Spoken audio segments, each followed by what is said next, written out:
What's going on, everybody? How's it going? I thought I'd jump in a few minutes early and make sure that we're good, the audio and all that. I know there's a couple folks in the room, few people. Let me know you're here. Just give me a holler. Let me know if you can hear me. That's always the first concern. Can you hear me? And let me know who you are. Italy, awesome. Welcome. Thanks for joining. Ed Jansen. That's how I'm reading that name. Go Italy. Anybody else? Can you hear me? All right. Can you hear me talking? Let me know. Awesome. Thanks. I'm a few minutes early, so I thought I'd jump in and make sure everything's working okay. We've had issues in the past, like really bad audio. There's no way, I mean, there must be a way, but I'm not clear on how I can test these things as far as meme 5 or meme V. I'm not sure which it is. You got notified before it was half over. I'm glad to hear that. I'm glad you're here. And Pro Ed Jansen, you love my channel. Thank you, man. I appreciate that. I'll try to keep up the good work. It's a lot of fun. I've got a lot planned for this channel, and the interesting thing, like there's all this stuff I want to do. Tons of stuff that I want to do. I've been doing a lot of research, etc. I'd like to be able to pull some of that into the channel, into some of the essays and the business, the consulting work I'm doing. But the biggest challenge is time. It's just taking the time to sit and create. Like creating takes a big effort, and I love it, and it's very fulfilling when you get something out there. But boy, does it take a lot of time. But thank you for the encouragement, Pro Ed Jansen. I appreciate it. What do you like about it specifically? Is there something that you particularly like about the content I create? What is it that you want to get out of a channel like mine? Because that also helps me understand who's out there and how I can best serve my audience. You're a Dutch golf pro living in Italy. That's awesome. That's awesome. I lived in South Africa for quite a while, so I knew some Dutch folks living in South Africa. And of course, the Afrikaans people speak kind of a form of kitchen Dutch or baby Dutch. Afrikaans is kind of a Dutch-based language. It's got some Portuguese and some English mixed in there for good measure. But hoe gaan dit? Is zeer goed. Ek is baie lekker. Now, I think lekker might be a South African term. I'm really good. Anyway. You like the positivity and the forward thinking. Well, that's great. Thanks, Ed. I appreciate that. What's it like being a golf pro living in Italy right now? I mean, I would imagine everyone living in Italy, it's kind of crazy, but being an outsider living in Italy, your livelihood's put on hold. I would imagine you guys are getting ready for the season, the golf season, and now you're having to just stop like everybody else. Yeah, Afrikaans, Holland, almost the same. That's right. I enjoyed it. I lived lived there. My wife is South African. She's English, but we lived in a city called Bloemfontein, which means flower fountain. And I was surrounded by a lot of Afrikaans speakers. It was back in the early 90s. I was one of maybe 3 Americans that I knew of living in Bloem at the time. So I was a bit of a novelty. This is right before apartheid lifted. That's when we got married. Right before it got lifted, we came back to the States, lived here for a couple years, and then we moved back right after it got lifted. And so very Afrikaans, very the Oranje Vrystaat. I don't even know if they call it the Oranje Vrystaat anymore, but I learned a little bit of Afrikaans. Now that was many years ago. As I've gotten older, I've forgotten a lot of it. I don't get to use it very often, but I loved living there. Loved the people. And miss South Africa. We did move to Cape Town eventually, which was a melting pot. Very, very cool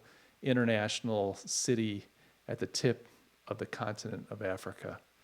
So let's see. Ed Jansen says, since 3 weeks inside, 200 meters left and right from our front door annoys me. Yeah, I got to imagine it's kind of tough. Cool. Guys, what do we got here? We got a few more minutes till we're officially started. I said I'd start at 1 p.m. Eastern Standard Time. And I thought I'd just jump in a little bit early. It seems like everyone can hear me. No one's telling me they're having an issue. Is the audio quality good? Are the levels high enough? Because I can bump those. And is the video quality decent? I do a manual focus on this camera to stream, and I want to make sure. I mean, it looks clear to me, but I want to make sure that you can see my beautiful face really well. Oh, hey, Big Brian, what's going on, buddy? I've been thinking about you so much, man. We got to catch up. The sound is great. Glad to hear it. Yeah, I made some changes since that previous, not the last one, but the one before, and I think I figured out what the issue was. Mitchell Teixeira just joined from South Africa. What work were you doing there? Excuse me, I'm going to cough, I think, in a second, Mitchell. Excuse me. So I was a young guy, I was in my 20s, and I was working for the university there. There was a division of the university that did pharmaceutical testing for Hearst and Bayer and some of these other these other big pharmaceuticals. And this department, this pharma department at Kofsies, the college, the Oranje Vrystaat University there in Bloem, they had developed a business kind of section where they do testing, drug testing. And so I was brought on kind of as a business manager to help them organize. They were very academic, and they did a great job, but I was brought on with the idea that I'd be a business manager, help organize things, and help just bring some business structure to this department that was doing a lot of revenue with these outside global pharmaceutical companies. So that's what I started with. Eventually, I ended up starting my own business. I started a whole consumer product thing. That's a whole story. We moved to Cape Town, and and a lot happened. But that's initially what I was doing there when we moved over. So thanks for joining, Mitchell. And do you pronounce your last name Teixeira, or do you pronounce it differently? Let me know. Of course, I don't know how you tell me, right? But George, hello. George, I was thinking about you because I was wondering how things are going with the hotel. Last time we talked last year, you had said, or last week, not last year, you had said things were looking bad, and I was just curious how you've been. I've been thinking about you throughout the week. Hopefully you're okay. So Daniel P, just so you know, there's a moderating function, like it won't let swear words through. But essentially, Daniel's saying that South Africa is a dump, but he used different language. It says, sorry for the honesty. Yeah, hey, I get it. I mean, Daniel P, I know what you're saying, but on the other hand, there's some fantastic people there of every race and every political persuasion, et cetera. Like, I'm a conservative, I'm a free market guy, but I'm just saying it is a fantastic country. I don't know if you've been there, Daniel P, or if you're living there, but it's a phenomenal country that is being squandered and destroyed for petty reasons, for corruption and kind of self-interest and ignorance run amok. But what are you going to do? So I think the country and the people are phenomenal, but I think the situation is really disappointing and discouraging. So my heart goes out to South Africans that just want to take care of their families, educate their children, give them a good life, make a buck, live a life, and just contribute to society like most people do. And that's the majority of folks. I don't care what skin color you are, what group you're from in South Africa. You want your family to do well. And I think if you want to get out there and do good work and take care of your loved ones, what's wrong with that? So I think people should be allowed to do that. Unfortunately, the government and a bunch of other entities are a mess. I mean, you can't even get consistent electricity. I mean, that's a problem. Let's see here. So let me just look at some of these comments. George, I was looking forward to having you here too. So I'm glad to see that you're looking forward to the live stream. I'm really glad you're here. And Daniel says hello. Hello, Daniel. We've got Mitchell Teixeira saying you could pronounce it Teixeira. Teixeira, okay. But the way you pronounce it would make the Portuguese proud. Right. See, that's the thing. So being in the U.S., we share a border with Mexico. And we have the same thing that Teixeira, we would pronounce Teixeira. We have some folks in the U.S. with Mexican Spanish heritage, but Teixeira is cool. So you're Portuguese, which is really cool. NWA Sava, you made it, man. My buddy from Iran. You got the electricity up. You've got the internet up. I'm glad you're here, buddy. Thanks for joining. Daniel P, he says he's been there, doesn't like their politics. Yeah, neither do I. And right, it was mostly a political statement. And you're right, man. I agree with you. And I'll tell you what, here's the problem. The ANC has the stranglehold on the country. They're totally corrupt. There's a lot of cronyism going on there. But the problem is, Not so much that they're hurting the country, they are, but they're giving rise to these other groups like the Economic Freedom Front. And you've got people like, what's his face that runs Economic Freedom Front? I'm going to go blank right now. I can see his fat face right now. But he's a militant communist. I mean, there'll be bloodshed in the streets because what happens is when you've got all that corruption, the people that the ANC are supposed to serve are the ones that are really suffering, and they're going to say, "Hey, if the ANC is not going to do it, let's start burning down the country." And that's where the Economic Freedom Front. Man, why? Oh, Jacob Zuma. No, not Jacob Zuma. Zuma's the one that created this kid. Why am I going blank? It's driving me crazy. Somebody tell me the name. Malema. Julius Malema. Thank you so much, Mitchell. I don't know why I went blank. He scares me. And the problem is he's picking up a lot of popularity. But yeah, radical Marxists, exactly. So Pro Ed Jansen saying, can't we share this stream? What do you mean by that? What do you mean by can't we share it? I'm not sure I follow you. I would love for you to share it with your friends and family. Get everybody on here. They need it. This is the juice, kids. I don't know what you mean, Ed, so let me know. George, hotel is closed. We lost at least 5 digits in revenue. We will come through it, but I guess others are in worse shape. George, I'm so sorry to hear that, but I think closing it's the right move. And you know, sometimes it's like you've got to take a hit to live, survive, to fight another day. And I'm with you. You know, back in 2008, 2009, when the global financial crisis hit and everybody took a hit, I was running a design agency. We were over $1 million in revenue, you know, just like not a huge company, 10, 15 employees, but somewhere between there at the time. But I went from like 1.2 million a year in revenue down to 400,000 a year in revenue overnight, just boom. Like the bottom dropped out of the business. And I'd never been through anything like that. It was brutal. And I think I learned you got to react, and you got to react fast. You got to cut. You got to do what it takes to keep this thing for the future. And so I respect you.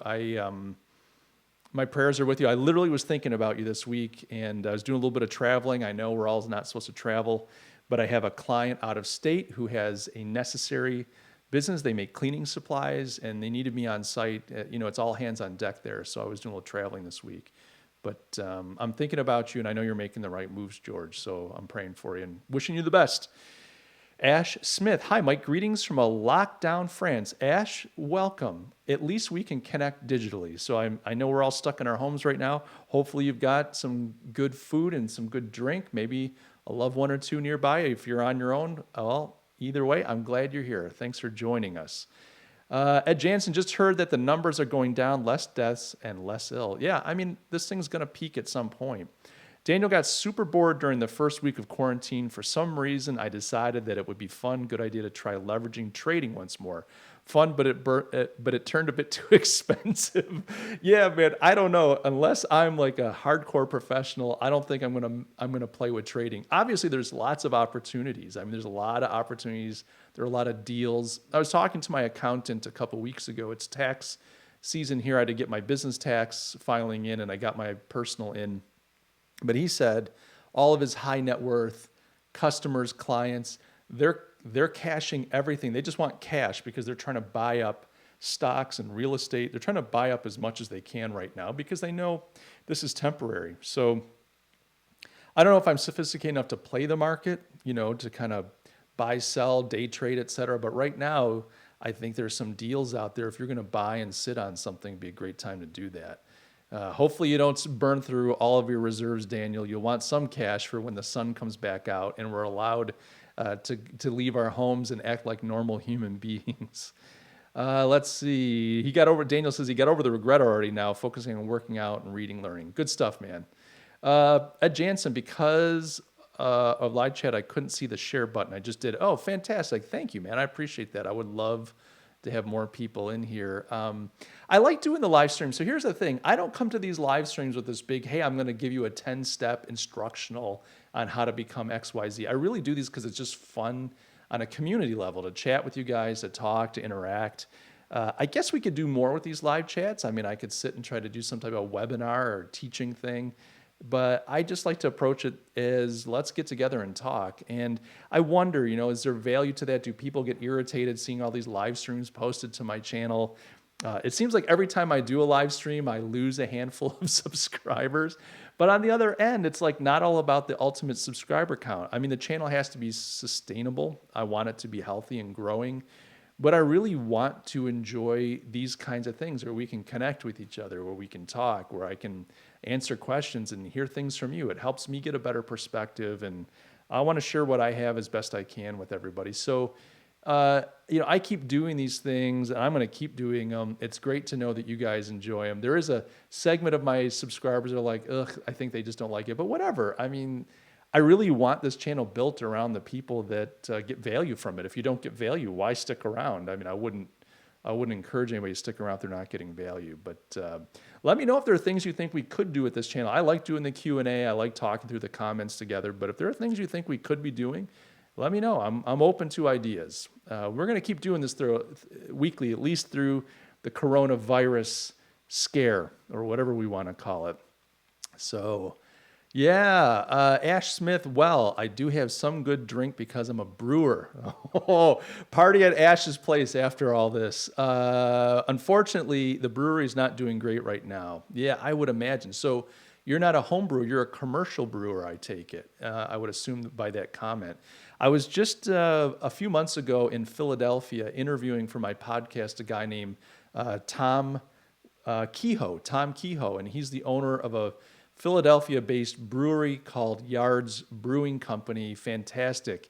And we sat down. I set up the microphones. We sat down and did a podcast interview. Knocked back a few drinks together, a few beers in the Yards Brewing facility. Gave me a tour. Great guy, great story. If you're interested in that kind of thing, you can listen. The podcast is called The Currency, Currency, The Currency. You can get it on like Spotify, iTunes, Google. But look for Tom Kehoe. I want to say, I can't remember the name of it's Brewing with a Purpose or something like that. But really great guy. Fascinating story too, how he got into brewing. But Ash, yeah, this has got to be a tough time to be a brewer.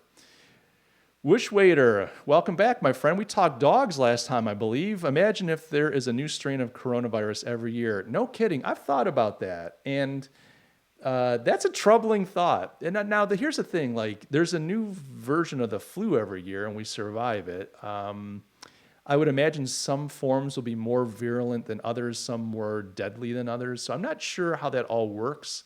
But I've thought about that weeks ago. Like, what if this thing just every year is like a new thing and we're all locked in our houses? Here's the thing that I think is crazy.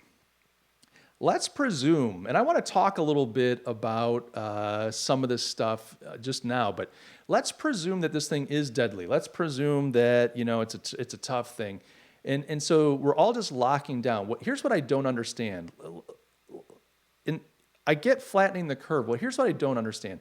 Why isn't America, I can't speak for other countries, I live in America, why isn't America mobilizing its ingenuity, its wealth, its resources, its strength to build tons of hospitals? Because here's the whole thing, we're saying we've got to flatten the curve, so we're locking everybody indoors to control this thing so that we don't overwhelm the hospitals. Being indoors, the idea by being indoors isn't that you're never going to get it. They're saying you're eventually going to be exposed to this thing, but we want to slow down the exposure rate so that our hospital and healthcare system can take on the cases that are bound to happen. And so if we can slow it down, we drag those cases out so that the hospital can process and care and help people through this. Now, you're telling me that we can't build temporary hospitals across the country and mobilize our once booming just a few weeks ago, economy to build ventilators and the masks, et cetera. I just don't understand this response of everybody just duck and cover. It's like, the old Cold War where you're taught to just get underneath your table, tuck your head between your legs because the nuclear bomb is about to go off and we're all going to die. It's this really strange response for a country that could go on the offensive. We're taking a very defensive posture. Now, I'm not saying, don't get me wrong, I'm not saying that it should be one or the other. Like, we could be sheltering in place like we're doing, and at the same time, like, ramping up production. Like, they're talking, oh, it's a war, but they're not acting like it's a war. And I don't understand this. I just don't understand now, maybe just getting it through Congress. Look at how much they're trying to do just to pass a bill to throw some money at everybody. Maybe it's too much to get through Congress. I don't get it. But it would seem to me that you want a multi-pronged attack and you'd want to be on the offensive and you'd be building the infrastructure from the ground up in a heartbeat to deal with this thing. And then you wouldn't have to flatten the curve. If you had more healthcare infrastructure, then you could let that curve happen quicker, get it through your population, get it behind you, and get back on your feet, because this is just crazy. So that's a little long rant there. I don't quite get it. Let's see. George has a question about marketing. He says, we're a small hotel, just 14 rooms. That is small. We're thinking of how to find our special thing. In German, it'd be our niche or niche. As Americans like to say niche. I don't know how you say it in German, but I say niche. My wife is hardcore vegetarian and would like to make us the first vegetarian hotel in the region. I'm kind of afraid of going too specific, and that is hard to find. Guests in these times of fast online booking. All right, so here's the thing, George. I do like the idea that your wife has in theory. Now, I'm not vegetarian. I like and forgive me, George, I hope you still like me after this, but I love a nice, juicy, bloody steak. Good Lord, there's something delicious. Now, I don't like to eat meat that's from an animal that's been raised in some factory farm that's lived a life of misery and is full of antibiotics. But if it's ethical and sustainable, boy, do I like a good steak. So anyway, that aside, in theory, though, I like the idea, especially when you're a little tiny hotel, of niching down. Now, whether it's vegetarianism or not, I won't go there specifically because I don't know the demographics, I don't know the data on your side. But what I would say is, I think a 14-room hotel has the opportunity to create a unique, special experience. And if you think about it, the trick is if you niche down, you've got to get good at telling that story so that enough people hear it and say, I want to have that experience. I want to be part of this narrative. That's me. You just need 14 people on a regular basis to say, I want it. You don't need 1,000. Like if I think of these bigger chains like Marriott, they've got to have thousands and thousands and thousands of people on a regular basis. You just need a handful. And so I think you want to tell a really special story. Now, it might be vegetarianism might play into that. It might not be solely vegetarianism, but what experience can you create that's unique that other places can't create? And I think that's where I would start. So I will say I like your wife's thinking, but if you do pick a niche, if you really niche down, then you have to be very thoughtful, very aggressive, very proactive in the way that you market and promote yourself. Because what happens is if you create that niche and I stumble across you, I go, oh, I don't want to stay there. I want steak. But if you are proactive in getting your word out, then a lot of vegetarians, who cares what I think? If you've got a lot of vegetarians saying that's for me, or whatever your niche is, then I would go there. And if you're gonna go vegetarian, you're gonna have to tell a story about being vegetarian. Are you growing your own vegetables? Is it sustainable? Is it farm to table? Who's cooking these meals? Is it some regarded chef or cook? I mean, I think there's a story that you want to tell. Vegetarianism to me isn't enough. It's a starting point. But you want to create an experience around vegetarianism that nobody else can create. So that's my 10 cents. I would be more open to just going vegetarian, vegan, but it's a great starting point. And I think it could be successful if you guys are savvy in the way that you market later on. Michael Texera says, personally, I think the live is a refreshing take on the use of social media.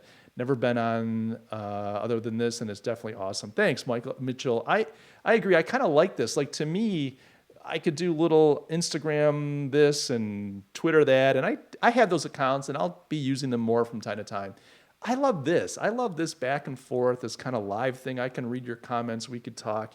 I mean, one level up would be me creating a Discord server, and then we could have actually live chats and talks on Discord. I've got a Discord account. I've got Discord. I just haven't done that, but I've considered at times doing a live Discord server. So maybe that's something we'll do down the road.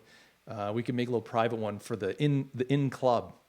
Ash, commercial brewery in the French Alps. Correct. Very cool. Man, Ash, you're going to get through this, man. As soon as this is over, people are going to want to drink. Trust me. And as long as you can keep your staff, as long as you can pay your rent and not lose things in the meantime, fortunately, when this is over, people will be wanting to buy your product. And your product is probably going to be, let's say the economy's tough. Let's say your product's premium. Even if I'm paying a few euros or dollars more for yours, I probably can't afford to take a big vacation. I might splurge a few dollars for a special beer in light of being able to do more expensive things. So you might be in a position where a lot of people are looking to you for a nice experience to replace the more expensive experiences that they would have done under a better economy. So I think there's upside for you, but I do pray that you're able to hang in there and ride this bad boy out. Daniel says we could think about creative marketing strategies which would be suitable for these times, maybe content idea. Yeah, I've been thinking a lot about that, by the way, Daniel. So you and I are on the same wavelength. Johan Daniel Alvarez Sanchez, welcome, my friend. Hello. I'm glad to see you're watching from Colombia. That's fantastic, man. Thank you so much for joining us. I'm glad to have you along. Is this your first time joining the live stream? Daniel, I've heard that cruise ships would be converted into hospitals. Not sure about this. Yeah, that's a great one. Johan Daniel Alvarez Sanchez, just because bureaucracy, politicians are just slow. Yeah, that's a good point. And, democracies are slow too. I live in, the world's greatest democracy, supposedly. Like I'm kind of a monarchist, but that's a whole other story. But the thing is, I live in this democracy called America, and democracies can be slow. There's lots of fighting and back and forth. You've got like this autocratic, China, and I'm not a fan of China. Wicked government. They do a lot of bad things. America does bad things too. I'm not naive, but autocratic governments can do things quickly because they just bring the hammer down. They really don't care about the human suffering. They don't care about you and your thoughts. Whereas democracies and republic, it's a little harder to get things through. So, so good point, Johan. Thank you. Daniel says, I've heard that, we read that already. Daniel says, I believe my mom told me that they will do so. I mean, those cruise ships are docked and losing money, so why not? It's a good point. Hospital answer, arrogant, dumb leadership, politics slow. Good answer. Caleb James Delisle? Caleb James, welcome to the stream. Maybe this event will push the medical industry to where medicine is on par with computer antivirus and system updates. Yeah, great point. This is going to affect a lot of change. Wish Waiter, makes more sense to me to let the virus run its course, quarantine just the vulnerable, and when most people are immune, there's less chance of it spreading to the vulnerable. See, that's what I'm saying. I'm with you 100%. I get it, like they don't want it to spike, just blow up, but like let it do its thing. We're all going to get exposed. If we lock it down where nobody gets exposed, well, 6 months from now, we're going to get hit with it later. Like we're going to have to deal with this one way or the other. Yes, that's me, the dogs. Yeah, I still recommend a Papillon. Practically a smaller, easier to handle border collie, very intelligent, moves like a rocket on an agility course. Love it. George loves a good steak too. George, buddy, so you're married to a vegetarian, but you love a good steak. So does this, like when I drink, my wife, she's not a big drinker. She might have a sip of wine or something, but I might have a scotch. I might have a Negroni. I like gin. I like martinis, wine. I used to like beer. Too hard on my stomach. As I get older, I get bloated when I drink beer. You need to know that about me. But here's the thing. When I have some booze, Mrs. G doesn't like to kiss me. Go figure. So I'm wondering, George, if you have a steak, does your wife refuse to kiss you? I mean, is this a marital issue? I'm not trying to make you embarrassed or call you out. I'm just curious, like, does this cause a problem? Or is she pretty easygoing about it? Like, hey, I don't mind. I get that you like it. Doesn't bother me in the least. I'm just not going to have it. Oh my gosh. So now I'm in trouble. So Lydia is here on the podcast or on the stream and I'm talking about she won't kiss me when I drink. So Lydia says, hey, Lydia, George, I think it would be hard to sell the idea if you're not 100% on board. I just spent a month with family who are vegetarian and it was tough. Oh, good. Thanks, Liz. That's a good point. So Lydia, I think you're saying that they should both be on board with whatever that niche is. So if he's not on board with vegetarianism, they should find a niche that they both can get into. And maybe you don't have to go all vegetarian. You could say, like, we're positioned to create this special experience for people that are vegetarians, but maybe your niche is that you cater to both in a way that nobody else does. Usually if you go to a normal restaurant, the vegetarian food's like okay, but not that great. Or if you're not vegetarian and you're at a vegetarian restaurant, you're like, nah, I don't know what, I don't want to just eat noodles. Like I want some, maybe you guys can create an experience where it's like we cater to both in a way that's amazing. I don't know. NWA Saba sounds like madness, Dosa. Yeah, it does sound like madness. Ash Smith, thanks. No problem, buddy. You're gonna make it. I just know it. I believe in the good for my people here. Lord of Sadness. Lord of Sadness. What kind of name? Welcome to the stream. Glad you're here. I love that name. To anyone going outside often, I recommend buying a gas mask that has a carbon filter. Yeah, that's probably a good idea. I was in a meeting, and there's the guy that was there was like he collects war memorabilia. He owns a design studio, and he was saying he's got an old Czechoslovakian gas mask from the Cold War era. I don't know what, and he wanted to wear it out in public, but his wife wouldn't let him because she thought he'd get in all kinds of trouble with the post World War II Cold War era gas masks in public. Just it would create panic and mayhem. So. Wishwaiter says there's a good documentary about the benefits of being vegetarian. Features Arnold Schwarzenegger and Lewis Hamilton as producers. Lewis Hamilton, when he went vegetarian, I was like, what? I was a big McLaren fan when I used to watch Formula One, and he was, a winning driver back then. Also has the world's strongest man who attributes strength to veg diet. Yeah, I mean, I'm not saying that it's not healthy for you. I mean, I do have some concerns around vegetarianism. I just like a good steak. Like I would feel like I was losing, like I don't feel like I've eaten unless I've had some protein, some meat. Now, I don't have to ever all the time, but that's just the way I was raised, I guess. I'll on my deathbed say I wish that I ate more lettuce. Maybe we'll see. Let's see. George, thanks. Yes, we need to really tell a full story around the vegetarian theme. 100% right. Caleb James Delisle, name, you got it. Third time I've set the event, but finally there wasn't something else happening when it started. Well, Caleb, I'm glad you're here. And I bumped up the time. I've been doing usually a couple hours later. I thought, let me try 1 p.m. my time as opposed to 3 p.m. Maybe it makes it easier for folks. So we'll keep playing. Hey, Ara, my buddy Ara's here. I like it also. I'm assuming you're talking about a good steak, Ara.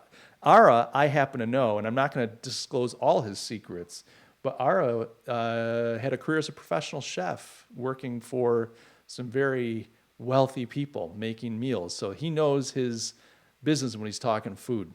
Daniel, you and I enjoy a cold one. There you go. Ara says people are going to remember how businesses have handled their employees after this is all over. Yeah, I think you're right. And I don't know what you're seeing out there, Ara. I'm seeing some good things. I think some businesses are doing right by their employees. They're doing what they have to do, but they're trying to do it in a way that's gracious and gentle and considerate of people's situations. And I have some friends, both here and overseas, that have already lost their jobs, and it's heartbreaking. So it's tough. Caleb says, Wishwaiter says, best way to avoid the virus is to get a Trump face mask. People will give you a wide berth. That's right. It used to be like if you wear a MAGA hat, Make America Great Again hat, you would get beat up. People would attack you. Now it will repel people. It'll keep them at a distance. Fair enough. Caleb says someone at the butcher shop the other day had this big silly looking mask on. It made everybody laugh. Yeah, people are overreacting. Hey, let's talk about this real quick. I want to share kind of an experience I had. I think it's related to this idea of these crazy gas masks and the way that people are reacting. So on Monday last week, I had to drive through the mountains of northern Pennsylvania. They're called the Allegheny Mountains, and they're not massive. This is not like the Swiss or the French Alps. This is not like the Rockies. These aren't massive mountains. To some people, they'd be called hills, but they're definitely mountains. I mean, there's high elevation. So as I was driving, and my stretch is typically like a couple hours that I would have to drive through this section. As I was driving, there was a big wall running north to south of a storm front coming, all the way from Canada down through the U.S. But it was a big wall of precipitation moving through. It was fine when I left my house. It was raining. But once I got up into the mountains, which are about an hour and a half, 2 hours from my home, that precipitation, that rain turned to snow because the elevation just was at the freezing point.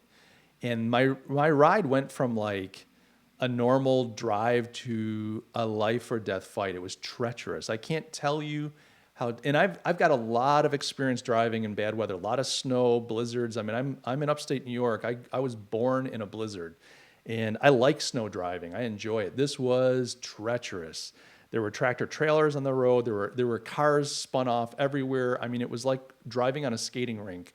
But imagine doing that going up and down mountain passes, just up and down, up and down. It was brutal. And I had to keep going. I was in it thick enough that I knew if I turned around, it would be just as bad trying to get out as if it would be just to push through. You know, sometimes the best way to get out of a problem is to go forward and push through it. Anyway, long and short of it, I got to this one point. There was a couple tractor trailers behind me, and in front of me was a line of cars, and they were going a little slow, so I got into the left lane to pass. The left lane is a mess. Like, it just pulls your car. If you've driven in bad snow and slush, you know it just pulls your car everywhere if it's not clear. Anyway, there was a Toyota 4Runner, or a RAV4 or something like that. It was a 4Runner. And it just cut loose. Like, it was driving, and all of a sudden it was just like parallel in front of me. It was just spinning around, and it was going back, and this is like 20 feet in front of me, just a few meters in front of me. And it was ping-ponging. It was slammed into the guardrail in front of me, then it slammed into the other guardrail, then it came back over as I was trying to get through. I've got these tractor trailers barreling down behind me. I've got this thing ping-ponging, and I've got these other cars in the lane. And I'm like, what am I going to do? But for some reason, I kept my cool. I think I stopped breathing. I realized that afterwards, but I kept my cool, and I kept an eye on this thing ping-ponging, and I knew I can't react. I can't yank the wheel. I can't slam on the brakes. I have to just keep going forward and wait for my moment, my pathway through. When that opens, I need to go through. This was all in less than a split second. And it opened, I got through, and I watched in my rearview mirror, this woman kept ping-ponging, and eventually she got control of the vehicle right as the tractor trailers were on top of her. And so long and short of it, I kind of got through this thing. It took hours, got down to ground to sea level, and it was raining again. There was a big rainbow, but here's the lesson I got from that. And I think that lesson is kind of relevant to what we're going through right now, is if you focus on the things crashing around you, if you like lock on to this car crashing and spinning, feet in front of you, you're going to crash with them. You're going to get sucked into their overreaction. You're going to get sucked into their fear. You're going to get sucked into their mistake. You're going to jam your brakes. You're going to wrench your wheel, whatever. You have to keep an eye on them. You can't ignore them, but you have to keep focused on the path forward. You've got to look at the horizon, at that other piece that you need to get to, so that you can have the presence of mind to navigate. It's like, you just can't overreact. And so that was like a big lesson. I felt like that was a metaphor that I had just experienced in live time. Almost killed me, almost deadly metaphor for what we're all going through right now. This is terrible. Things are blowing up. People are off the road. People are terrified. They're crashing.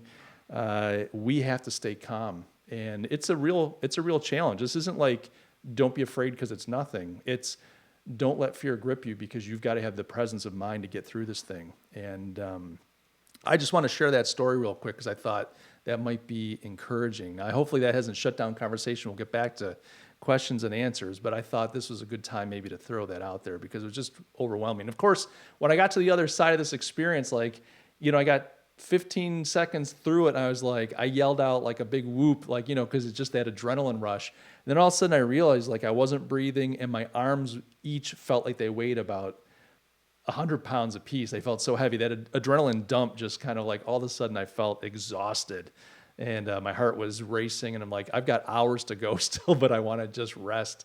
Anyway, quite an experience. Let's take another look here. Lydia, I think that's a good question for George. George, after a good steak, I have to sleep on the couch. See, that's the problem, George. There's no justice in this world. And Lord of Sadness said he had to take off, he or she. Thanks for joining. I hope you can come back sometime. NWA Saba, food security. I'm growing potatoes in my countryside garden. Tell me I haven't lost it. No, you haven't. We're growing vegetables. We should be doing that kind of stuff anyway. Knowing how to grow your own food is a good thing. I'm not saying if you don't grow your own food, you're crazy, but having a little container garden, have a little country garden, growing your own food, I think that's a great thing. And first of all, let's say in just good times you grow potatoes, there's no problems in the world. There's a really satisfying feeling when you take those potatoes and roast them or fry them, whatever you do with them. hey, I made these. Like it's a real sense of I grew this and we're benefiting from my work, the produce of my work. And then in bad times, you've got some extra nutrients. I think that's so smart. So no, I think you're on it. My wife Lydia is an avid gardener, and we've never had to rely on the garden to survive. But quite frankly, I love the fact that she really knows how to create. We could eat off of everything. Like I'd have to become a vegan. I could kill I've got 5 acres, so I could illegally kill maybe some deer that are coming through the property, but we could live on everything that Lydia grows if we had to, and we'd be fine. So I think that's smart. Daniel, just a quick thought. Oh wait, I got to back up. So Ed Jansen, drinking. My Italian misses the same. Kissing, yeah. Usually Lydia will take a sip just so I don't, so the smell doesn't bother. She say, hey, let me drink a little bit of that just so I don't have to smell it. But Dan, just a quick thought. Meat is the most dopamine releasing food available. I have heard. Weird sentence construction maybe, but you get the point. Yeah, you feel happy when you have meat. Although I like a bag of chips and some ice cream too. But if I had to pick one thing, I'd go with protein. If I had to give up everything else. Daniel, overreacting people here in the Portuguese countryside. I see older men wearing face masks while working in their garden. I find it to be an absolute overkill and a waste of the disposable mask. Yeah, it's because it's like if you're by yourself in a garden, what are the odds you're going to breathe somebody else's water vapor in? Unless you're working in a collective with a bunch of people. But yeah. Wish waiter. Sorry, I don't want to struggle with that. It's to your benefit that the car was in front of you. In Formula One, in a sudden downpour, it's usually the driver in front who aquaplanes off the track. Absolutely, it was nuts. It was really nuts. And I'm fortunate that because we came within inches or centimeters, as it may be, of each other as she ping ponged, that she didn't hit me because I couldn't. I mean, I could accelerate, but I couldn't really maneuver and I couldn't jam on my brakes. I had to float through the situation. It was surreal. It was fantastic on a certain level. Like that life and death, you come out the other side. It's exhilarating, but I would not want to choose to do that ever. I was thanking God the rest of the way through that mountain pass, let me tell you. Michael Texera, Sunday, this time is perfect. I'm glad to hear it. John Alvarez retracted a message. I don't know what John said, but it is forever retracted. George, our region has about 7 million overnight stays per year with our 14 rooms equals about 30 beds plus 10 extra beds if needed. We are open around 200 days per year. So even if we are fully booked all the time, we are less than 0.01% of the total market. That's tiny, which is great. That means you don't have a big lift as long as you're priced well. And the other thing is, let me just point out, if you are able to niche down and tell an evocative story about that niche that people resonate with, you can then charge a premium. So the other side of this isn't just how do we market ourselves, but you will be able to charge a premium. People will pay extra to stay with you. Now, not everybody. I would not pay extra to stay at a vegetarian hotel. I would avoid it like the plague. That's nothing against you, George. You know I love you. But I'm saying there are people out there with money that are like, I'll pay extra to stay at a vegetarian hotel. It's a no-brainer. Like if it's all that you say it is and it's special, then yeah, they would pay extra. So the upside is not just that you keep the place full, but that you would have a greater margin, that you would make more money for those 14 beds because now they're special. They're not just any old beds, they're special.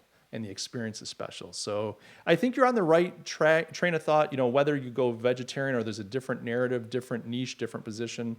I'm not in a position to determine that just because I'm not doing the research. I'll defer to you on that, but I like the thinking. I think it's smart. Let's see here. Lydia, good thing is my hubby doesn't drink every day. Yes, I don't drink every day. I do enjoy it. Like Friday around 3:00, I'm doing client work.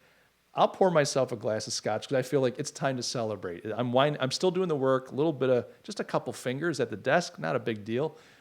Maybe a glass or two on the weekends. Not a big drinker, but I do enjoy a drink. John Alvarez, I do digital marketing, and I think this thoroughly.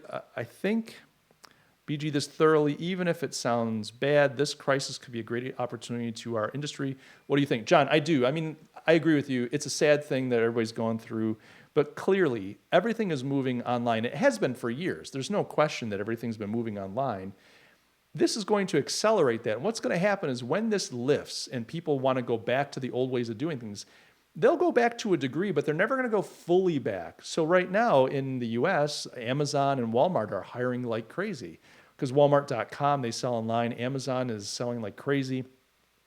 We still are going to want to go to our supermarkets, et cetera. But I think that the things that we used to only buy at the supermarkets, we're now buying online, and we're going to go, that actually was kind of cool. I'm going to just keep doing it. So I think the online piece is going to be big. I think that not just retail, I think all kinds of businesses are trying to figure out how do we do business online. This has been a discussion for many, many years, but I do agree with you. I think it's going to accelerate, Johan, and it is an opportunity. Now, here's the problem.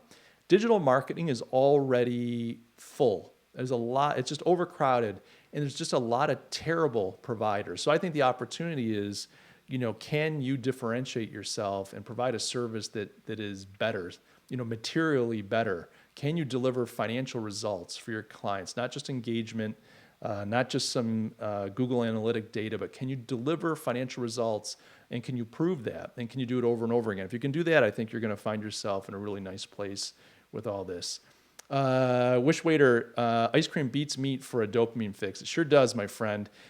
Mitchell Teixeira, assuming that your time in South Africa seriously reinforced your love of meat, true for me at least, coming from a butcher family. Yeah, look, there's nothing better than a braaivleis. I mean, the South African barbecue culture is phenomenal.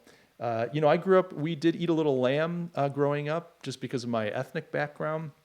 South Africa's got great lamb. The sausage game, the wors in South Africa, phenomenal. Lots of different meat. I loved it. I loved it. Nothing better than a braai and some Castle Lager or Stout. I mean, it's just to die for. I miss those days. I had hair. Life was a little less complicated, and the future lay before me while the sun shone brightly in South Africa. So I'm with you on that. Ara says, as far as overreaction, the media is doing a great job of destroying the mind of readers. Reason I check the news every 5 days only. Yep. Here's the thing I think. I've been spending some time studying retired Air Force Colonel John Boyd and his OODA loop. I'm not sure if you guys are familiar with the OODA loop. I'm going to create some content on this. OODA is an acronym. It's OODA, and the acronym is for Observe, Orient, Decide, and Act. And essentially, he's passed away, but John Boyd was an amazing air-to-air combat tactician. And he developed this OODA loop as a framework for decision-making and to gain victory in air-to-air combat situations, which is a high-pressure, multifaceted, ever-changing, unpredictable environment.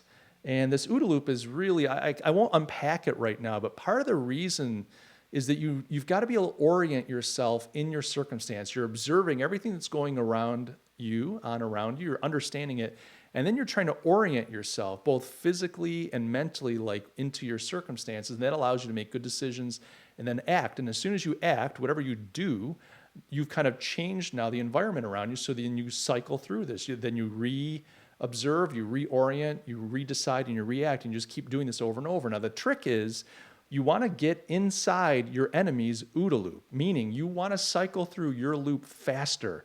The faster you can go through that decision-making process, the more that you're taking control of the dogfight or whatever the competition. Life is full of competition. Life is full of strife and challenge, as we all know. And we have enemies. I mean, even in this circumstance, it's not necessarily an individual, but there are enemies, people that want to take away our freedoms, people that want to, or governments, institutions that want to change the way that we're able to live our lives because of this. And, I'm not saying that we don't club together and do what we need to do to get through a crisis, but on the other hand, what happens on the other side of that? So, Boyd's argument was orientation is the most important component of the OODA loop. You've got to get properly oriented, and the better you can orient, the better you're going to decide and act. And the other thing is that speed is the key. You don't have to be more powerful, you have to be faster. And the faster you can be, the more confusing it becomes for your enemy. They don't understand what's going on. They don't know why you're doing these things. How is it you're here, there, everywhere?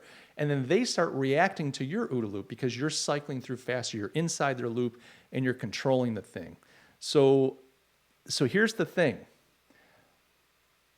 if orientation is so important, if being oriented is so critical, and speed of decision making is so critical in these combat situations, in these strife and challenge situations, think about how everybody feels right now. Why is it that everybody's disoriented? Everyone is disoriented, fearful. There's chaos. They don't know what to do. There are all these screaming voices. People are just, they're getting tunnel vision. They're fearful and they're just going down. They can just see this. They're getting panicked. Somebody is inside our OODA loop, my friends. Somebody. And I'm not saying I'm not talking about there's some secret organization. It's George Soros, you know. I'm just saying if you kind of abstract this out a little bit and take it out of the dogfight situation and just apply it to life, apply it to your business, apply it to your current situation, somebody or something is inside our OODA loop. We are disoriented. We're reacting. We are not acting. We are not cycling through, observing, deciding, situating ourselves, deciding and acting. We are reactionary and we are disoriented. And I think there's some big things there. Now, I use this for business, so I have other applications. This isn't just about the virus. But I thought I'd just share that because if you think about it, a lot of us are disoriented. Why is that? Do a little research. Look up OODA loop, OODA. LOOP, OODA loop. You'll be glad you did. And I'm going to be creating some content on it soon, so hopefully I can get something out. There's so much content I want to create and so little time. Let's see here. Daniel says, he's talking to Johan, so I won't. Lydia says, maybe one of these days we can visit your hotel, but bring our own steaks. Yeah, that would be awesome. We just ordered a grass-fed beef steer to put in our freezer. Yeah. Johan, we do travel a little bit, so maybe we can grace the threshold of your. It sounds like we're royalty. It would be really fun to come out and meet you guys. And you know what? I can hang vegetarian for a little while. I can always sneak off and get a little bit of schnitzel or something when no one's looking, right? So I'm sure I'll be just fine. We'll share a glass of wine together. So, Lord of Sadness, yes, you're back. Don't be sad, but definitely hang in there with us. I love the fact that you showed up. Johan Alvarez, of course, not saying it will not hit us, just saying it's going to be easier for us. I agree with you. I think there is an opportunity. I think you're right on it. And I think this whole strategy, I think right now, if I'm in your shoes, I'm thinking about this OODA loop. I'm observing, I'm getting oriented, I'm deciding, and I'm acting. I'm trying to figure out how do I navigate through so that I'm ready to hit this thing when this lifts. George says he'd welcome Lydia and I. We have many privates. I have many private steaks somewhere hidden. So if you come with Mike, we'll have a special serving. See, this is great. This is just great stuff. We just need an airline to sponsor this channel so that we can all get together sometime. Caleb James says, regarding media overreaction, there was a great art film back in 2005 called Radio. It was about a cursed radio, which talked about bird flu endlessly. I've never heard of this. It's impossible to find, so I put a copy on my channel. Oh, James, Caleb, I'm going to make a note to look up your channel. I'm just writing. Caleb James Delisle. I'm going to see if I can find that. I don't know if I'll watch the whole thing, but that just sounds kind of fun. Let's see here. Daniel, good luck with the business. Ara says, Lydia, just a thought. I use a pellet grill, Traeger, but Pit Boss is also good. I've not cooked indoors a couple years. Wish Waiter, sounds like game theory. You know what? So OODA loop. So Boyd did a lot of this thinking back in the 60s, 70s. I mean, he's passed away in the early 90s, or early mid 90s. A lot of game theory pulls from Boyd's work on the OODA loop. It's kind of interesting thing. So I guess he was instrumental for some game theory back in the day. So you're right. Good job connecting the dots. Daniel, maybe we can cooperate with Mike Gastin to come up with sexy strategies. Maybe we'll just build our giant global multi-country corporation through this channel. We'll just Global Corp. We'll be the new totalitarian, authoritarian power in the world in the future. All right, Johan Alves, Daniel, he's chatting to Daniel. Wish Waiter, political leaders are inside out OODA loop right now. Lots of misinformation coming out of Russia about virus conspiracies and Trump's war rhetoric playing of hysteria to prop himself up. Yeah, I mean, there's a lot of that kind of stuff. And Trump, and I kind of respect Trump. I think he fumbled And I've gotten in trouble with people like, oh my God, how could you say Trump's doing a good job? I do think he fumbled the beginning of this thing.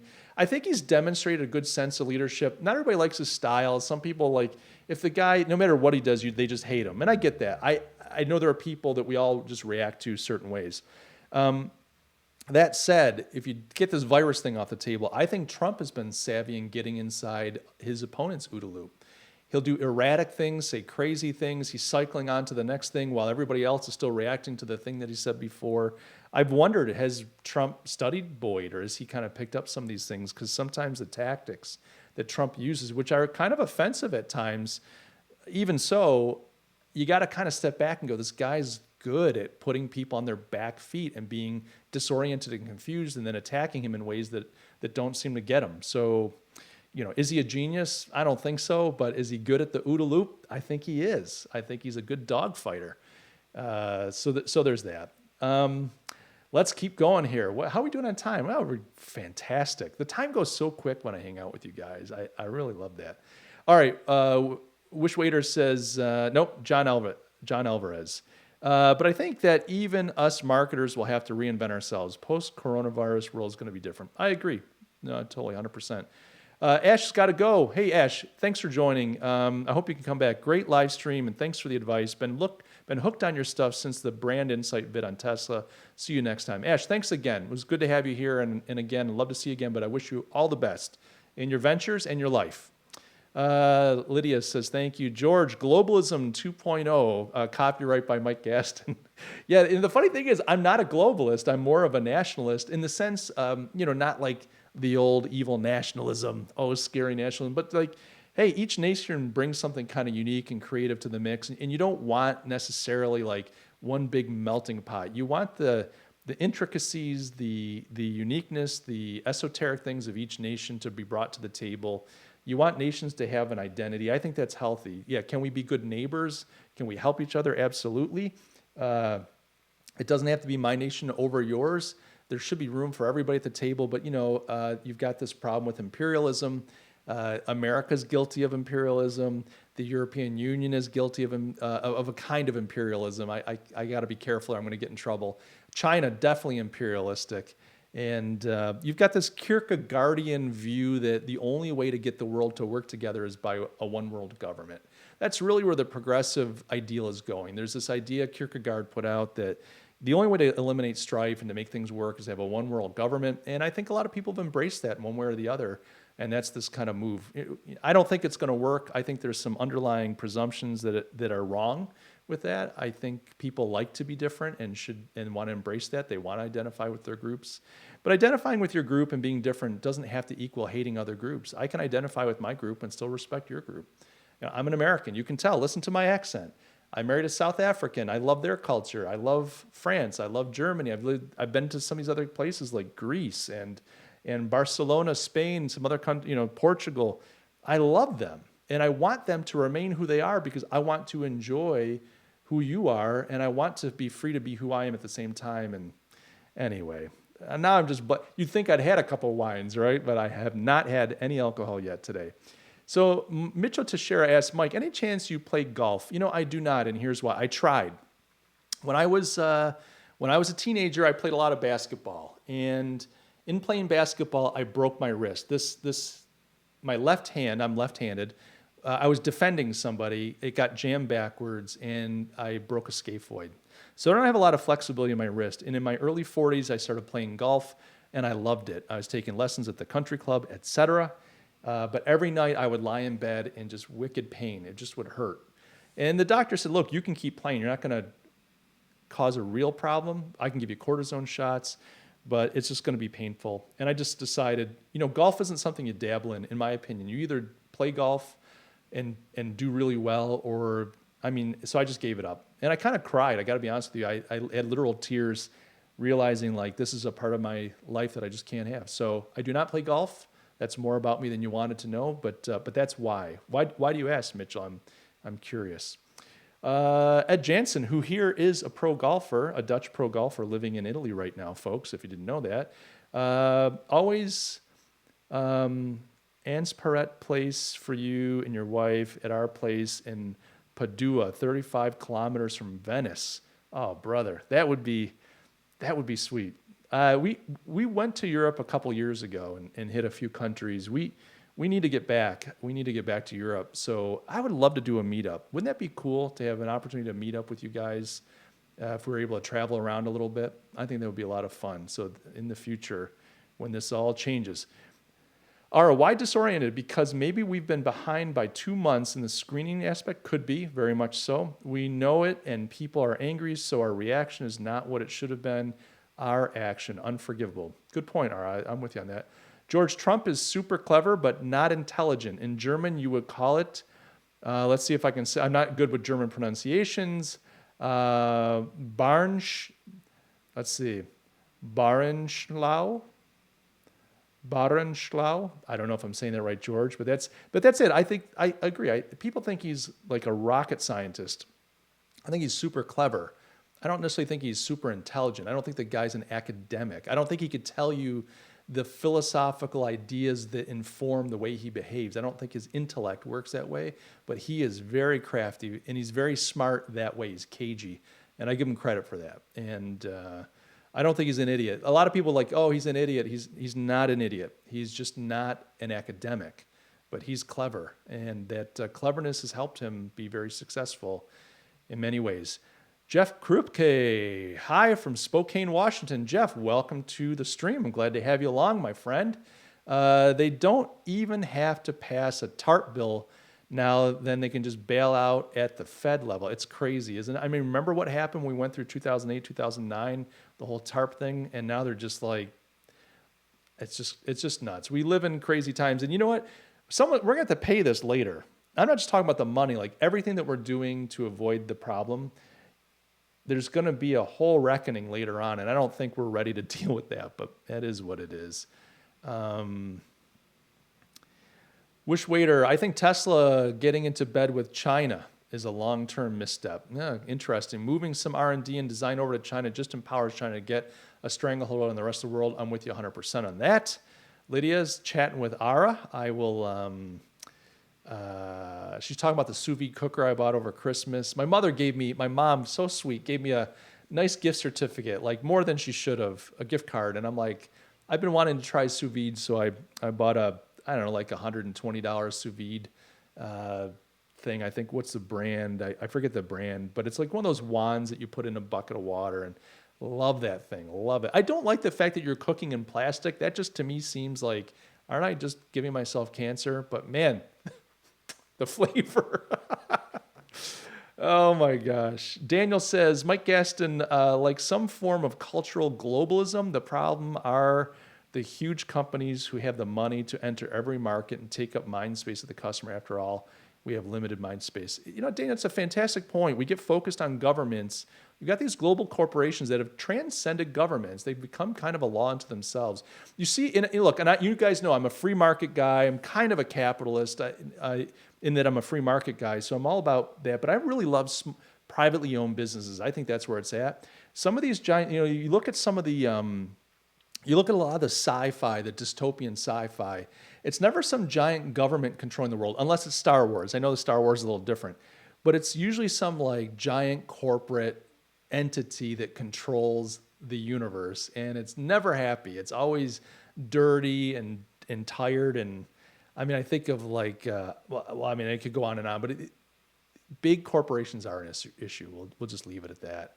John Alvarez, and what about Latin America? As far as me traveling, we would love to come to Latin America. I think having grown up in North America, am more oriented. Like I studied Espanol. Let's see. Yo estudio Español en escuela. Like I can't even speak Spanish properly, but I studied Spanish in grade school, high school. So I'm more oriented to Latin America than maybe my wife is, because she grew up in Africa. And when you have family in Africa or another continent, like all your travel money goes to seeing family. So for most of our marriage, we have spent time going back and forth to Africa, which is great. I mean, that's a good thing. But I would love to spend time in Central America. I would love to spend time in South America. I'd love to go to Chile. I'd love to go to Argentina. I would love to spend time in Costa Rica. And there's just so many places I'd love to go. I would love to. I'd also like to go to Lebanon. My father was Lebanese. He's an American, but I'd like to go to Beirut and check out Lebanon. But right now, and I don't speak Arabic, so I kind of feel like if I were to go to Lebanon, I'd end up on some jihadist video as they're decrying the imperialist Americans about to decapitate me, as it were. Sorry, that's kind of rough. Let's get back to the feed here. What else are you guys talking about? Let's see what we got here. Caleb, when this virus stuff began, I stopped alcohol and coffee to take care of my immune system. Really smart. I kind of knocked back on the alcohol too, not that I drank a lot. Since then, I decided to make this a self-improvement spring overall, and it's been great. That's great, Caleb. I kind of did the same thing. I need to drop a few pounds, which I haven't really focused on. But so Mitchell says he took up golf a year ago, loving it to bits. Was curious if you shared the same passion. Hope you block that guy. For that. I hope you block the guy that caused the injury. You know, this goes way back to when I was a teenager. He mauled me. He was like a phenomenal. I played basketball in high school. I was on the varsity team for a small school. This guy was a monster, and I'm sure he scored. Unfortunately, I hate to admit it. I got mauled. I'm not too big. I'm not too big to admit I got mauled. Well, not typical. I was a great defender. It just was one of those things where it was an unfortunate accident. There was no malice, but I did not stop him. I may have gotten the foul. Maybe I was able to get the foul. It goes back so many years, I don't remember. But yeah, I wish I could play golf. I loved it as well, but it just wasn't meant to be. And that's part of life. Some things just aren't meant to be. We can't have everything we want. At least I can't. Maybe you guys can, but if you can, maybe you should be doing the YouTube channel and I should be watching your live stream because I haven't figured out. Wish Waiter, clearly not a Trump guy. Trump is a confidence trickster, persuaded many into setting up companies with him, but lacks intelligence with execution, hence all his bankruptcies. Yeah, that was the thing. Like when he'd say, oh, I was never bankrupt. I was like, BS, bro. But here's what he was saying. This is in those debates. He was saying, I personally never was bankrupt. And you know this, but a lot of people don't realize, like when you own a business, it's an entity. It's viewed by the government as a person. And so it's not you going bankrupt. When the company goes bankrupt, it's the company, and it protects the people that own it. So when he was saying, I never went bankrupt, what he was saying was, I personally never went bankrupt. It was a technicality. And unfortunately, the people debating him weren't smart enough to say, let me define my terms, Mr. Trump, because they weren't smart enough to say, yeah, but you had multiple companies go bankrupt, and let me explain how that works. But again, that's how ignorance works. Politicians on every side of every aisle have been taking advantage of people's ignorance. That's what I jokingly said, hey, I'm a monarchist. One of the problems with democracy is you really have to have an educated population. And most people aren't willing to put the work in to understand the world that they're in. They just want to consume, have a good time, get their cars, go on their vacations, get their little raise and bonus, and get on with their little happy life. You can hear the sarcasm.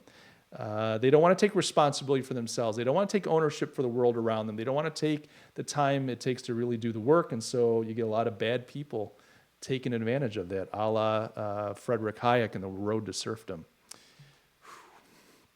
Let's see, Daniel, an amazing dystopian movie involving these corporations taking over everything is Idiocracy. Really, really recommend it. There are ads in Congress. Gatorade became the new water. I love that movie. Idiocracy was too funny. You're right. That's a good one. And it's enjoyable. And it's got a little redeeming to it. It's like dystopian, but there's some redemption in all of it. So that's right. So here, check this out. So Lydia says, Mike, you were the best basketball player in Africa for a few days. So this is so great. This is like the highlight of my life. So playing basketball, I told you I was on a varsity team, but I was never like a starter. I'd play almost every game, but I always started from the bench. I was not part of the best of the best. Oh, okay. When we moved to South Africa, it had been under apartheid. There had been sanctions. Your main sports at the time were rugby, cricket. Those were kind of the old regime sports. So when apartheid was gone and it was the new South Africa, they were looking for sports that were not from the old regime. They wanted to get rid of the colonial sports. Soccer, obviously, is one of those. But another one was basketball. There was a basketball craze. Now, the fact that I didn't start isn't meaning that I wasn't good at basketball. I could dribble like crazy. I could shoot. I could do, like, I knew how to play, and I was a hustler. I just wasn't a starter on my team. There were some great players on the team. But I was pretty solid. So I show up in Bloemfontein in the middle of the Oranje Vrijstaat, like a very conservative place in the middle of the country. And all these kids want to play basketball. And we go to this thing on the weekend. There was a big gymnasium somewhere, but basketball was a craze, but nobody knew how to play. Like, they couldn't dribble, they couldn't shoot, they couldn't pass. My friends, I was a god amongst men, a god striding, a giant striding amongst just tiny, tiny people, the Lilliputians. And I was great. I was like the best basketball player in South Africa, at least, if not beyond. And it was great. It's like everybody wanted to pick me first for their team. I was just running and gunning, scoring all the time. It was a lot of fun. Dribbling between my legs. It was just so much fun. Anyway, that was my 15 minutes of glory when it comes to sports. So Lydia, thank you for mentioning that. I totally forgot. I wish we had video. That would have been fun. Let's see. Mitchell says you can have anything but not everything. Very good, astute comment, and I agree. Jeff Sturgis. Jeff, welcome to the stream. Glad you're here, my friend. Just letting you know, I'm stealing your gray paint choice for my living room. I would love for you to do that. You know, I'm in this, so we live in this really old house. It's really old for America. The house was built in the 1820s, and it's in rough shape. Like, we bought it, it was a project house.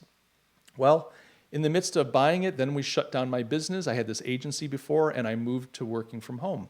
And financially, we've been doing fine since then, but I set up in this one room that's really rough. Like, I've got old plaster walls, but they're bare. There's some cracks. The room's really rough. But what I did is I painted this wall behind me real quick, because when I set up in here, I'm running my business out of here. I want to do some YouTube. And now that I'm all set up, it's like, if I want to redo this room, which I desperately want to do and make it look nicer, I've got to move everything out. And I'm running a pretty busy consulting practice. So where do I set up temporarily for the 3 months while the room is being renovated? So I'm in this kind of funny situation. But that gray, I love that gray too. And I don't know the number, the paint name or whatever, but you're welcome to steal it. It's really nice. Okay, let's see here. Which core values would you say the U.S. could learn from Africa and vice versa? Oh my gosh, what a deep question.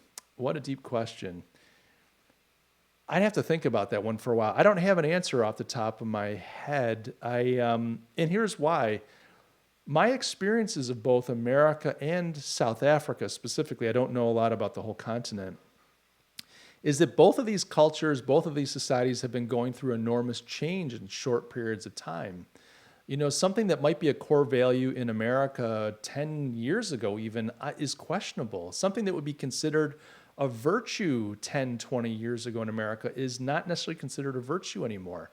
It's not generally agreed that like being an entrepreneur is, or that business or that free markets is necessarily good. There's a lot of people here who think that's the case. It's not necessarily agreed in America anymore that independence and liberty is more important than safety, or that that you should desire independence and liberty over collective concepts. So all these core values and ideas are kind of up for grabs. So I'm not even sure really what America's core values are at this moment. I don't even know that we as Americans could agree. And I would say the same for Africa. You know, like I said, Lydia and I got married. It was the old regime. It was just getting ready to turn over. It turned over after we were married. It's just been constant change. I'm not trying to avoid the question, but I feel like it's comparing apples to oranges. And also I feel like both societies have so much change. I'm not sure where they live. I'd have to think about it for a while. There clearly are things that I think they could teach each other. I know just from personal experience, like the social culture of South Africa at the time. I can't say what it's like now. If you just show up at somebody's house, like just knock on the door, hey, we're in the neighborhood, we thought we'd stop by. If you were too busy, you say, oh, I'm sorry, I can't visit right now. But if you had time, come on and have a cup of tea, coffee, beer, and it might be 8 hours later, you spent the whole day together. So there was a little bit more flexibility that way. Where in America, you got to schedule everything. People are a little bit more self-centered and insular. I think Africans tended to take a little bit more time. And I don't mean Africans genetically, I mean just people living in South Africa took more time for social. But I don't know that that's true anymore. That was my experience in my 20s. So it's a great question, but I don't know that I've got an answer for it off the top of my head. Ara says, wow, I've spent a lot of time in Lebanon and I would live there for sure if this was 50 years ago. Armenians are all over, of course. Man, Ara, that's true. I would love to go to, I had an opportunity to go to Lebanon. There was a design conference and the country was in a particularly good place. And then immediately I think Rafiri got assassinated and it just devolved into chaos. And I'm like, I'm not going. I don't know enough of the language. I don't know anything about it to feel like I could navigate a crisis. And I didn't really know anybody that could take me and show me the ropes. So yeah. George, in the next Bond movie, Jeff Bezos will be the bad guy. Yeah, and China will be the good guys. China's putting so much money into Hollywood. There's tons and tons, billions of Chinese yen, dollars, whatever, going into, is it the Chinese yuan? It's not the yen, the Japanese yen, the Chinese yuan. I don't know. Chinese money is going into Hollywood big time. So yeah, Jeff Bezos will be the bad guy, no question. But the Chinese somehow will be the good guys supporting Bond and overthrowing the evil Amazon. Maybe Jack Ma will be helping James Bond somehow. Daniel says, loving your South Africa basketball story. Thanks, man. It was the best. I should write a book just for myself, not to share anything, but I should write some of the stuff down because as I get older, I forget, you live so many different things. The basketball guru of Bloom. Yeah, bro, I was, I should say Mebru. I was a killer. I was like Killer Kowalski out there on the court. And, it was the only time that would have happened and ever will happen in my life. I like sports, but I'm not the most athletic. And at 53, those days are gone. So good memories and good laugh over a live stream or maybe over a beer. So Lydia says, she's asking Ara, what's your favorite dish you cooked or created? Okay, I'll let those two talk about that. Johan Alvarez, since my country is in total quarantine, what good books do you recommend to read in my extra free time? So, Johan, it depends what kinds of stuff you're into. I've been reading some interesting stuff. So I'm actually in the middle of a book by a guy named, I don't have the book in front of me, but I want to say his name is Henry. Is it Henry Mintzberg?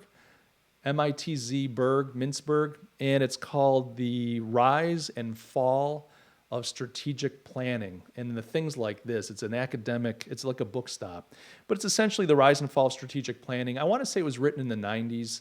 The Lords of Strategy is another phenomenal book. That was written by Walter Kirchhoff, I want to say. And that follows kind of the rise of strategy as being a thing used in business. Essentially, businesses back in the 50s didn't think about strategy as a business thing. It was a military thing. Oh, strategy, that's what the Army does.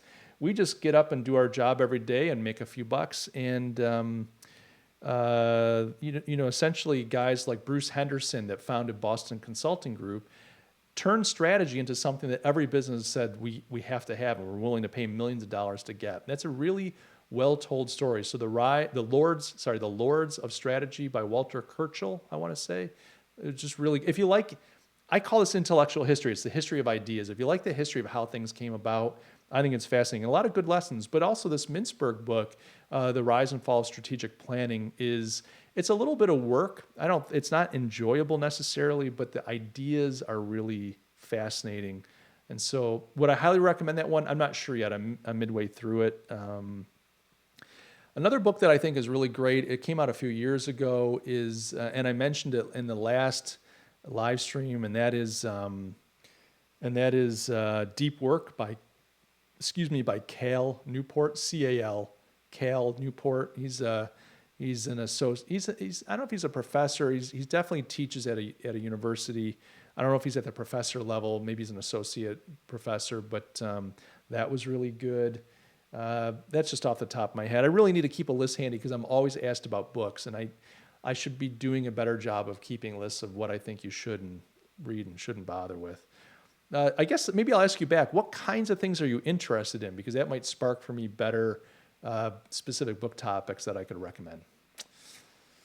So Mitchell says, Bloom B-Ball definitely needs a book. The beautiful story of globalization. Yeah, it's funny stuff, man. I'll tell you, one time in Bloom, I was, so this is Bloemfontein, for those of you who just joined in South Africa. when I got there, I got set up with my little identity book and my driver's license, etc. I had a little Volkswagen Golf, this cute little car that I got we bought from a Volkswagen dealer. Anyway, I like to zip around in this thing. It was a 5-speed. No, it was a 4-speed. It wasn't even a 5-speed. It was a 4-speed. And I got pulled over once on my way between Bloemfontein and Cape Town, which is a long drive. And I was in the Kalahari, the Karoo, not the Kalahari. Driving through the Karoo on my way down near Beaufort West, I want to say. Anyway, I got pulled over in the middle of the desert by the South African police for speeding. Now, the speed limit's already fast there. It was like, I don't know, it was 120 kilometers an hour, and I was going significantly faster. So it's going pretty fast, pulls me over. Now, I did this on purpose. He's like, in Afrikaans, he says to me, I want to see your driver's license. And being an American, being a New Yorker was very novel. So rather than so immediately I start talking. Hey, okay, just 1 second. Now, just the accent, he catches that. And then I pull out my New York State driver's license and I hand that to him on purpose by fake, like, oh, here's my license. And he got all like, he got nervous because Afrikaners don't feel comfortable. They can all speak English and do quite well. But I think because it's such a small insular group, at least it was in the past, they feel very awkward speaking to native English speakers. They don't want to look stupid. None of us want to look stupid. So he got a little, nervous and it's like, oh, he goes, you're from New York. He goes, oh, I gave you the wrong license. I'm so sorry. I give him the other one. Yeah, you're from New York. You were talking and just slow down. Just slow down for me. But like for him, it was like, I talked to a guy from New York. It was like a special treat. And I got away with no ticket. So we were all happy. That is manipulation, folks. That's deception. I'll admit that. I was in my 20s and not a good thing to do. I would like to think that I've matured past those types of tactics to get what I want. I just have to take my lumps these days and pray for the best. But that was a little story about getting pulled over and how I got out of it. All right, let's see here. Isn't Lebanon the headquarters of assassins? Yeah, bro. I want to be an assassin. Come on. I just need to put my job application in, I guess. At least based on a documentary I saw narrated by someone called John Wick. Yes, the John Wick documentary series, the best ever. I'm waiting for John Wick 3 to be available for streaming. I haven't seen 3 yet. And I want to watch it so bad. And I haven't checked in the last week or so. But last time I checked, you could own it. You could pay like $18 US to own a digital copy of it. I just want to stream it. I don't need to see it 20 times. But yes, documentary all the way. I'm with you on that one. Let's see. Mitchell Teixeira is busy reading Deep Work. What do you think? I think it's phenomenal. I love that book. Very inspiring. And I'd like to know what you think about that, Mitchell. John says he thinks Discord would be a good idea to discuss about books because more back and forth thing. Absolutely. I'll keep that in the back of my mind. I'm not going to do it right away just because I get spread too thinly. I want to do really well with the things I've got in front of me, but I'm open to that at some point. Maybe we'll do that. You found the book Platform Revolution to be very informative and helpful. You're the second person that's mentioned Platform Revolution to me. There's a buddy that I kind of met through the YouTube channel that I think also recommended that to me, if I remember correctly. And then Wishware, have you tried microbook services which summarize full books into 12 minutes? 12 minutes is one service good for grasping. I've got this philosophical, I can't do that. Like I feel like I want to engage the author's mind. I like to write, I like to think.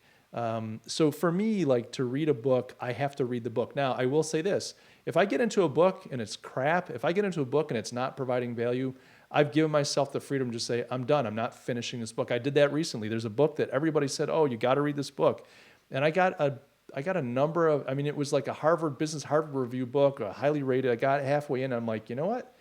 I'm not digging it. I just don't give a crap about what this author's trying to tell me. Everything he says is true. It just doesn't matter to me. I stopped. So I don't do the condensed versions because I really want to engage with an author's thinking. I want to get as much out of it. I want to learn and grow from it. It's not to say that the 12 minutes bad, but for me, I feel wrong doing that. But on the other hand, I will fire a book out of a cannon in a heartbeat if it's not creating value. I'll give it a chance. But after a while, I'm just not going to hang in there if you can't give me some value for my time. You may have just given away the plot to John Wick 3. Don't worry about it, man. You have not given away the plot. It's gonna be awesome. I just know it, so I'm not worried about it. Ara says, oh, Ara and my wife are chatting away.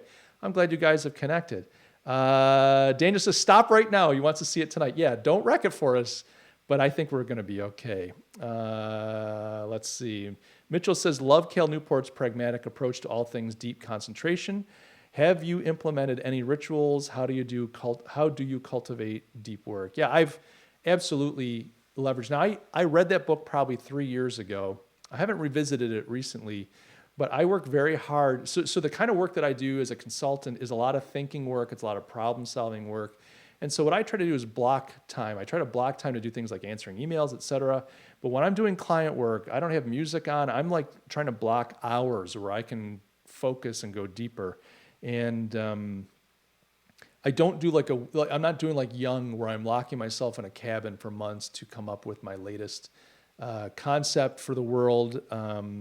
I'm blocking hours of time a day to kind of go deeper into work. I find it very fulfilling and satisfying. At one point, I got rid of all my social media, like I got rid of all distractions.